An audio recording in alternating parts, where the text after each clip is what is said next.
सप्तशृंगी घाटात भीषण अपघात, 6 भाविकांचा करुण अंत। पिंपळगाव बसवंत येथील भाविक सप्तशृंगी गड येथील देवीच्या दर्शनासाठी निघाले होते, परंतु नशिबाने वेगळे चित्र लिहिले।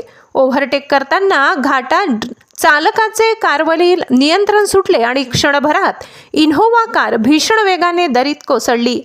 मोठा आवाज झाला, धूर उठला आणि काही क्षणातच विश्वसनीय सूत्रांकडून मिळालेल्या माहितीनुसार 6 जिवंत व्यक्तींचे प्राण शांत झाले। जागीच मृत्यू झाल्याची प्राथमिक माहिती मिळाल्याने संपूर्ण परिसरात हळहळ व्यक्त केली जात आहे। घटना समजताच बचाव पथक, स्थानिक युवक आणि बचाव कार्याचे जवान तातडीने घटनास्थळी धावून गेले। दरीत पडलेली कार पाहता सगळ्यांच्या पायाखालची जमीन सरकली। मृतांना बाहेर काढण्याचे अत्यंत वेदनादायी काम जवानांनी सुरू केले असून वातावरणात रडवेलीचीच करुण साथ सुरू आहे। प्रत्येकाचे चेहरे ओळखीचे, गावाचेच, म्हणून तर वेदना अधिक खोलवर पोहोचत आहे। सदर कार ही पिंपळगाव बसवंत येथील असल्याचे समोर येत असून गावात शोककळा पसरली आहे।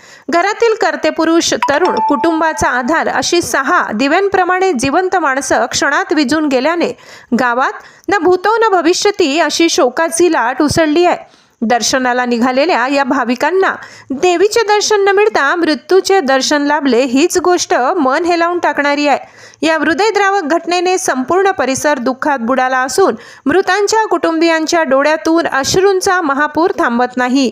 गाव शोकात आहे। महाराष्ट्र माझा न्यूजसाठी मुख्य संपादक जनार्दन गायकवाड, नांदुरी।